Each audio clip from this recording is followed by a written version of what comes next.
Hi everyone, welcome to the channel.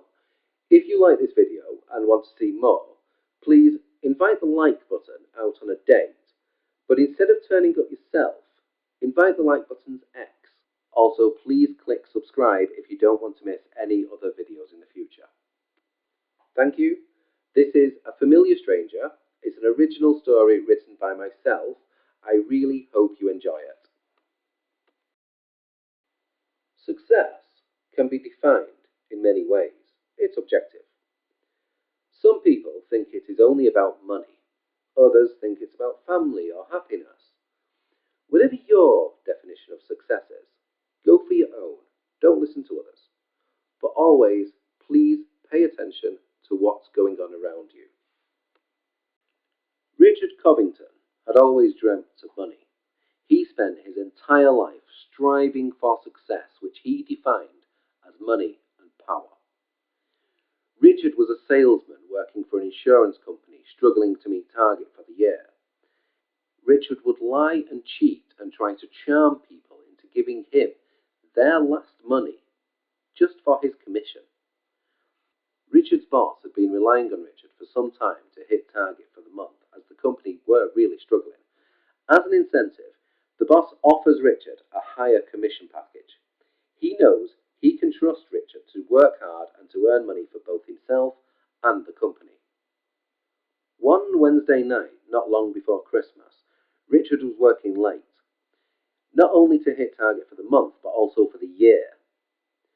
Most of Richard's colleagues had already left and gone home for the day, but Richard, being greedy, he stayed to battle it out. He was calling people in their homes in the evening to sell them insurance they neither wanted nor needed. It was just the type of guy he was.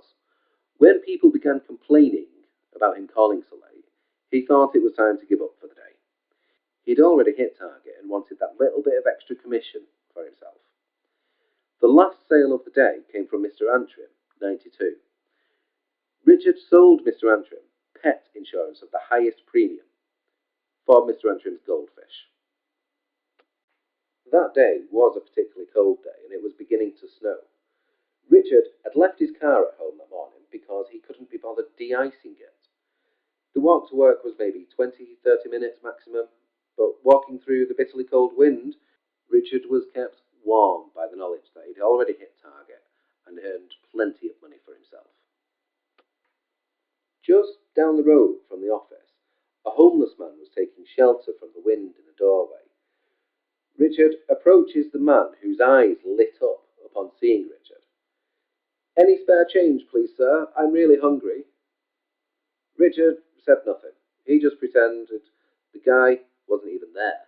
"Sir, please, sir." Richard took no notice.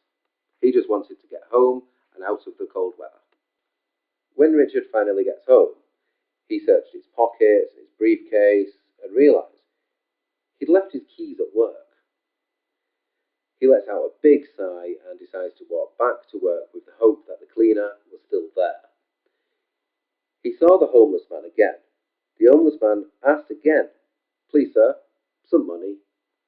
But Richard just wants to get his keys and go home. Luckily for Richard, the cleaner was there and she let him in. "You shouldn't be out there at this time of night, sir. It's freezing out there," the cleaner said. Richard didn't even react to her comment. "You see my keys?" he asked. The cleaner had put the keys on the reception desk, and Richard just walked over. He picked them up and just left without even so much of a thank you. On the way out, the homeless man this time doesn't even want to waste his breath in asking for anything. He just stares Richard directly in the eyes. Richard knew what this man thought of him, but he didn't care. He didn't want to waste his time on somebody like this, somebody who's going to spend the money on drink or drugs. Richard just wanted to be home. After some time, Richard arrives home. He lets himself in and he's relieved. He puts some wood in the open fireplace in the house, and after something to eat and a shower, he's relaxing in his favourite armchair with a nice cigar. He always smoked cigars whenever he'd hit target. It was like a little treat for him. After Richard had finished the cigar and his nightly shot of whiskey, he just went to bed and he slept absolutely sound. The next day came and Richard just picked up his stuff and went back to work. On his way, Richard saw the homeless man asleep in the same doorway as last night. Richard thought to himself, well, maybe he got his drink and drugs in the end after all, and he just shrugged it off and walked past the homeless man. Richard simply didn't have time and didn't care. A business meeting was there to greet him in the office when he arrived, and as the boss respects Richard very highly for working so hard and always hitting target, the boss turns to Richard during the meeting. Who's underperforming? Richard didn't hesitate to point the finger straight at Clive. Clive is an older man. He'd worked for the company for over 20 years, but in Richard's mind, he was too honest to earn good money. The boss told Clive to come to his office straight after the meeting. A couple of hours go by. Clive packed up his things after returning from the boss's office. He'd been sacked. Richard looked over at a saddened Clive and gave him a small grin. It's his own fault, Richard shrugged. He thought to himself that Clive had brought this on himself. Richard wanted commission, he wanted sales, he wanted money and power. At the end of another long day of hitting target, Richard returned home. This time, he remembered his keys. He was looking forward to a nice day off the next day. He treated himself to his usual cigar and whiskey before going to sleep.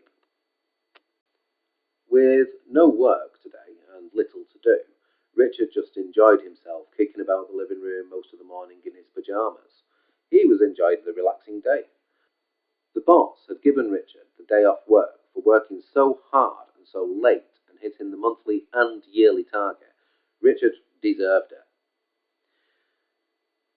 After knocking around most of the morning, not doing much, Richard decides, okay, it's time to eat something, so he goes into the kitchen and makes himself a sandwich. Ow! As Richard is making the sandwich, as he's chopping onions, he cuts himself pretty badly on his index finger. The cut was pretty deep, so when it wouldn't stop bleeding, Richard decided it would be best to go to the hospital. It's probably going to need stitches. Waiting at the hospital with all these sick and injured people, this just annoyed Richard. This was a waste of his nice day off. He was told just to wait there with everybody else because his injury wasn't so serious. They had many people in much worse situations that day, and Richard didn't care. He just complained and moaned about it the whole time. This was a waste of time for him, but he had to follow suit. After some time of getting more and more irate and moaning to himself, Richard needs a toilet, so he gets up and he goes to the toilet. In the toilet, a man with long black hair and a long black coat greets him. Hello, Richard Covington, said the stranger. Richard looked at the man in surprise. He didn't know this man and he didn't care who it was. Oh, hi there, Richard said, pretending that it was somebody he knew. I didn't recognize you then. You don't know me, Richard. I'm not one of your customers. Richard stepped back a bit. This was getting a little bit eerie for him. I've been expecting you, said the stranger, and that was it for Richard. He just turned and darted towards the door. But the man was already there. He was blocking the door. He was not letting Richard leave. I see you've cut your finger, Richard, said the figure. Richard replied with a nervous, yes. The figure reached out his hand and took Richard into his own. There, said the figure. You needn't worry. Richard looked at his finger. What the? How'd you do that? Richard was shocked. The figure then told Richard, it's not how he did it that's important, but more why. The stranger then went on to tell Richard that he has a time machine and can send Richard into the future where everything that Richard had ever dreamed about would come true. He would be richly rewarded for everything he's done in this life. Richard, of course, doesn't believe this stranger. Obviously just some crazy guy who's escaped from the hospital somewhere. He thought about calling security, not knowing just how crazy this guy is, but he decided it would be safer just to call this man's bluff and just leave. Okay, what do I have to do for it? Richard asked. The stranger tells Richard that everything has a price, and Richard's fully aware of that. Yeah? What? Richard asks. The price of the use of the time machine is everything that Richard has now, because in the future he'd be rewarded with everything. Alright, whatever, just let me pass, Richard agrees. And just like that, in an instant, this figure is gone in a puff of smoke. Richard jumps back and is in shock. Has he just imagined the whole thing? Maybe he is just working too hard? Either way, his finger is better now, which he still doesn't quite understand. So he just leaves the toilet and leaves the hospital, rather confused. On his way home, Richard can't stop thinking about that stranger in the hospital and what's just happened. So when he gets home, he starts searching the internet for some answers. He posts in a forum online. People just say he's just making it up. This can't be true. And Richard's then beginning to question exactly what he did see. After more time, Richard just decides, okay, the only thing I can do is clean the kitchen, but the kitchen still had evidence that he wasn't imagining the cut finger. So he just tries to sit down and relax, trying to think over exactly what has happened, but Richard can't make head nor tail of it. He just decides, okay, let's forget it, let's just go to bed. When Richard goes to bed, he's struggling to sleep. He can't keep his eyes closed, he doesn't know what's going on. After some time, he just gives up. He goes downstairs to pour himself another glass of whiskey. Richard gets to the bottom of the stairs, and something doesn't quite seem right. When he turns the lights on, he jumps back and screams. There, right in front of him, a machine of some description with lots of lights and a seat. Surely this can't be real, he thinks to himself. He rubs his eyes a few times. He's still very, very tired, but it's still there. Richard is completely baffled by what's going on now. He just thought to himself maybe the cut finger, the hospital, the crazy stranger in the toilet was all just a dream. Surely he must still be dreaming.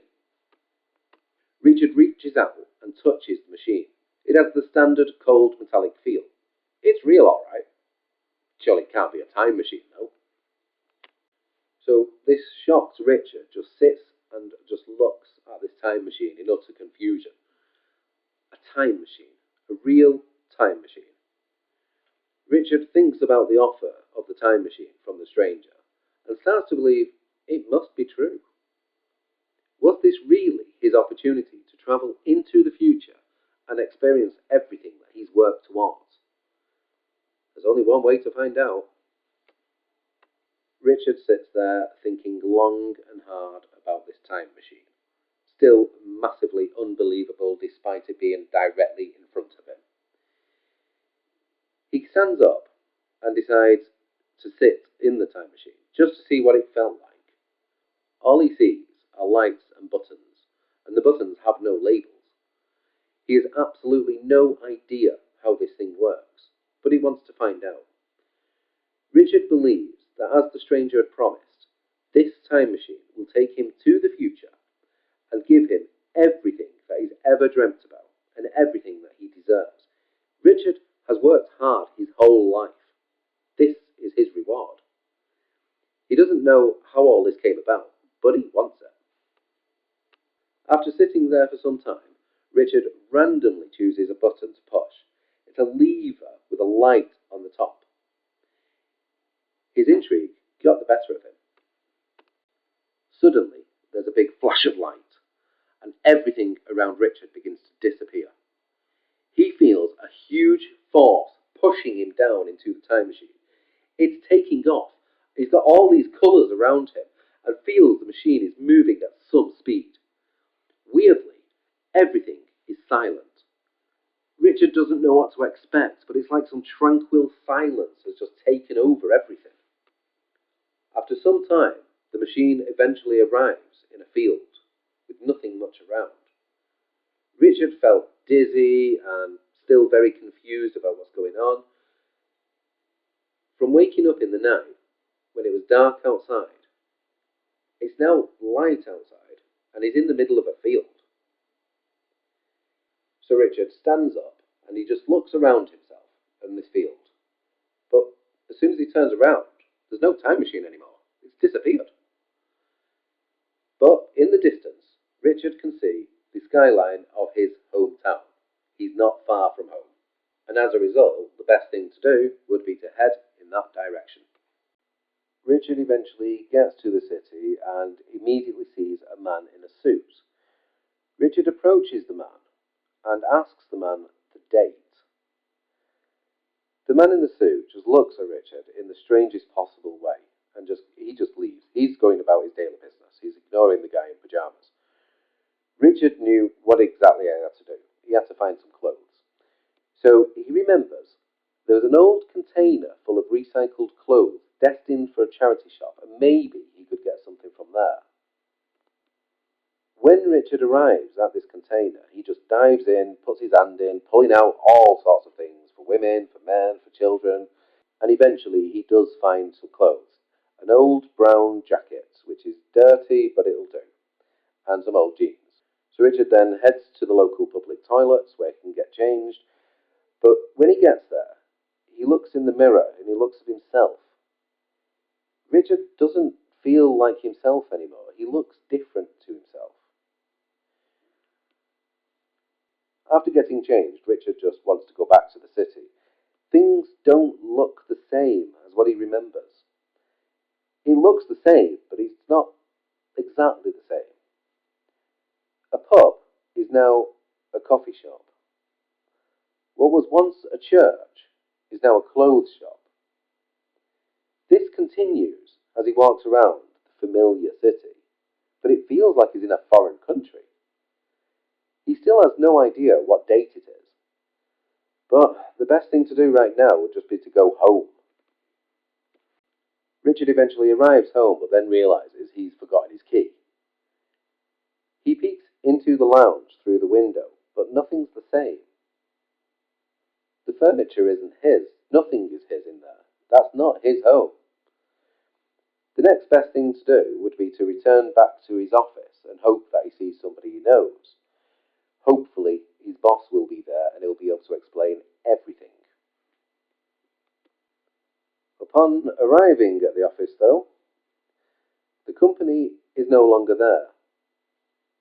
Richard now knows that he needs to find out where to go and what to do to be able to get what the stranger in the hospital had promised. He's got nowhere.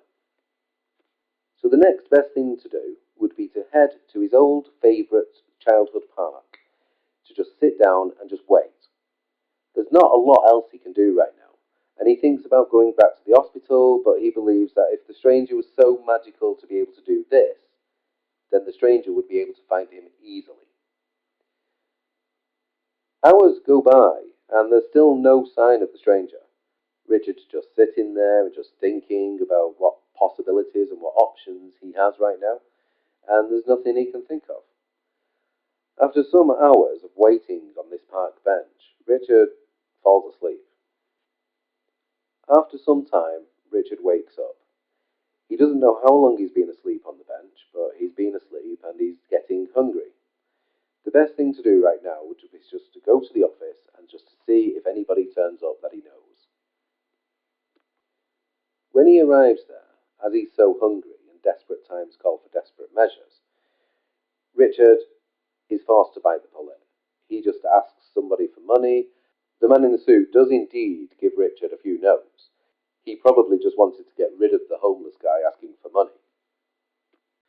After a bite to eat, which wasn't much, Richard returns to his work and waits outside the office, hoping that someone he knows will just walk past and he will explain everything and get some answers from them. After a little bit of time, as luck would have it, Richard, in the distance, makes out somebody who looks vaguely familiar. He stands up and walks towards this person to maybe get some information, to explain everything, and just to see generally who it was. As he gets closer, Richard notices just how familiar this person is. This smart man in a suit is Richard. Richard tries to say something to this man in the suit, but the man in the suit just completely ignores him. He just walks into the building where Richard's company used to be. Richard doesn't know what to do. He is in absolute shock. The crazy man from the hospital with a time machine didn't offer a time machine. The crazy man was karma personified.